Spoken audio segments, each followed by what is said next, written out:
Nah, setelah kita membahas kenapa sih seorang ibu itu memilih menjadi ibu pekerja atau ibu yang memiliki pemasukan tambahan gitu ya, di luar dari nafkah suaminya.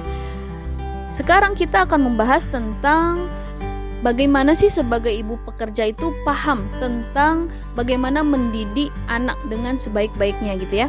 Nah, saya akan awali tentang konsep manusia, bahwa manusia itu adalah makhluk bio, psiko, sosio, spiritual. Nah, makhluk yang bio itu adalah biologi, fisik gitu ya. Dia harus dikembangkan secara fisiknya, gizinya harus baik, 4 sehat 5 sempurna, makanannya harus halalan thayyiban gitu ya, karena itu akan mempengaruhi jiwanya, mempengaruhi pikirannya.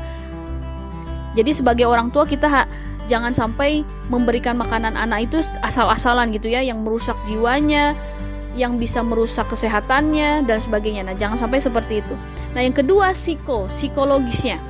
Nah, ini yang akan banyak dibahas ya di slide selanjutnya, bahwa psikologis anak itu pun harus kita kembangkan dengan sebaik-baiknya. Bagaimana mentalnya, bagaimana dia menumbuhkan kepercayaan dirinya, keberaniannya, lalu harga dirinya, konsep dirinya harus dibentuk dengan sebaik-baiknya. Nah, inilah tugas orang tua juga, karena orang tua itu kan sebagai sekolah pertama. Karena seringkali yang keliru gitu ya, dari perspektif sekolah itu, seringkali orang tua itu membebankan itu sekolah itu hanya kepada sekolah yang formal, kepada TK, SD-nya dan sebagainya. Sehingga ketika misalkan ada hal yang salah terhadap anaknya, itu justru menyalahkan sekolah formalnya. Nah, justru yang harus dipahami dari mulai sekarang teman-teman semua, yang justru menjadi sekolah utama itu adalah sekolah orang tuanya. Sekolah yang ada di rumah. Itulah yang akan lebih banyak menjadikan si anak itu lebih siap ketika menghadapi dunia luar, menghadapi orang-orang, menghadapi tantangan, menghadapi masa depannya dan sebagainya. Itu dimulai dari rumahnya, bukan justru dari sekolahnya. Karena kalau sekolah itu kan sebagai pendukung ya, guru itu hanya bisa mendidik anak dari misalkan sekelas itu 30 orang atau 20 orang, 30 orang gitu ya. Anak kita ada di sana. Sedangkan ketika kita misalkan ada bersama anak kita kan itu yang menjadi fokus utama kita. Kalau guru mendidik berpuluh-puluh orang gitu ya, sehingga fokusnya itu tidak bisa kepada anak kita saja. Nah, makanya tugas utama kita sebagai orang tua harus kita lakukan dengan sebaik-baiknya. Nah, yang selanjutnya, manusia juga sebagai makhluk sosial. Bagaimana orang tua itu harus menjadikan atau mengembangkan sikap sosialnya anak tersebut gitu ya, supaya anak ketika misalkan ketika bertemu orang-orang di sekitarnya itu tidak aneh. Karena ada yang cerita kepada saya itu gini, ketika sudah dewasa dia itu lebih tidak siap ketika menghadapi orang-orang di sekitarnya. Karena kenapa? Orang tuanya terlalu selektif ya, terlalu mengunci rapat pintunya untuk anaknya keluar.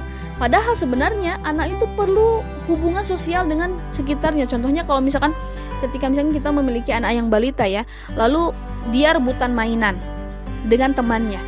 Nah, ketika rebutan mainan itu jangan sampai anak itu kita arahkan untuk ini kan mainan anak saya. Nah, itu kan kalau misalkan ternyata orang tua terus gitu ya memberikan pembelaan kepada anak itu tidak akan belajar tentang problem solving.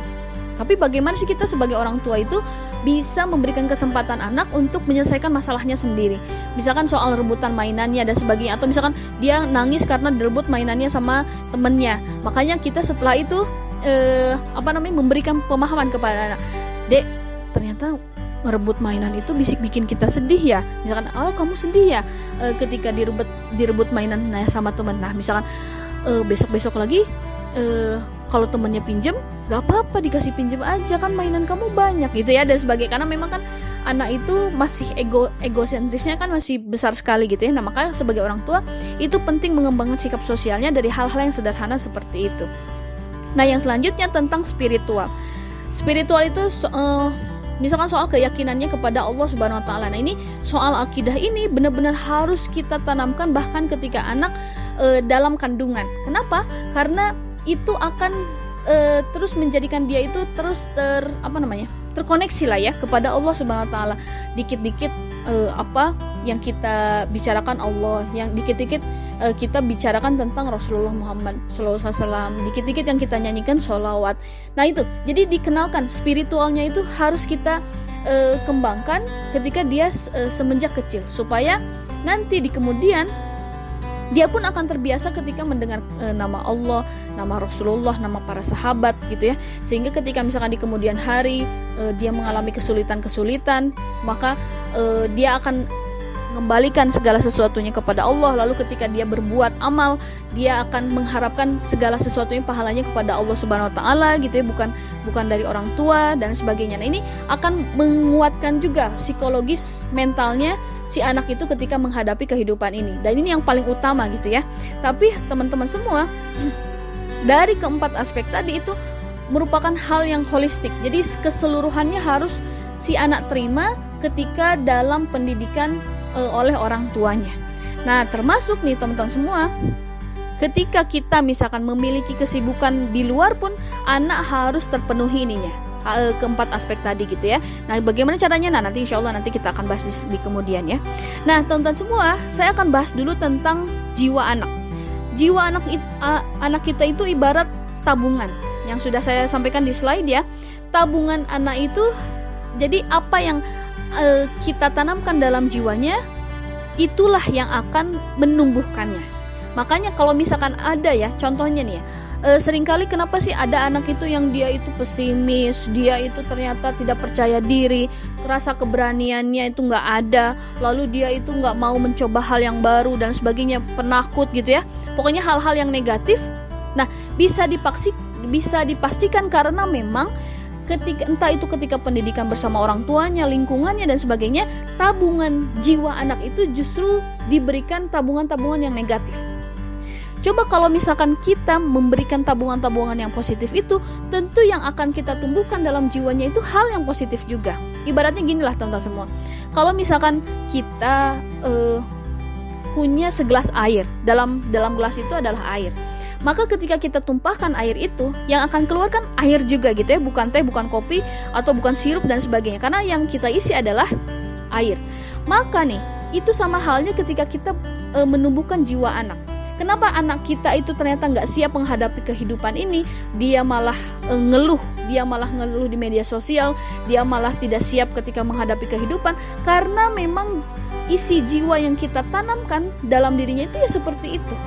Nah, makanya dari mulai sekarang, jiwa-jiwa yang harus kita tanamkan dalam anak itu sejak dini harusnya tentu yang positif, agar nanti di kemudian hari ketika kita tumpahkan atau ketika si anak itu menumpahkan yang ada dalam jiwanya ketika menghadapi masalah, maka yang akan keluar pun hal-hal yang positif gitu ya. Makanya ada kan yang bertanya gini, kenapa sih ada anak itu ketika misalkan menghadapi bulian, cacian dan sebagainya, dia itu lebih banyak rapuh jiwanya?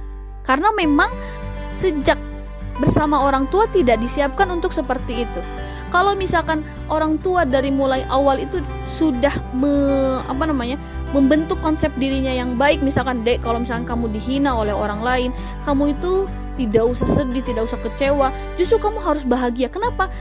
Karena Rasulullah SAW pun ketika dulu berdakwah itu dihina, dicaci, dilempar kotoran dan sebagainya, tapi itu justru meneguhkan jiwanya gitu ya. Nah, ini kan soal spiritual ya, ditambahkan ketika dalam pendidikan orang tua.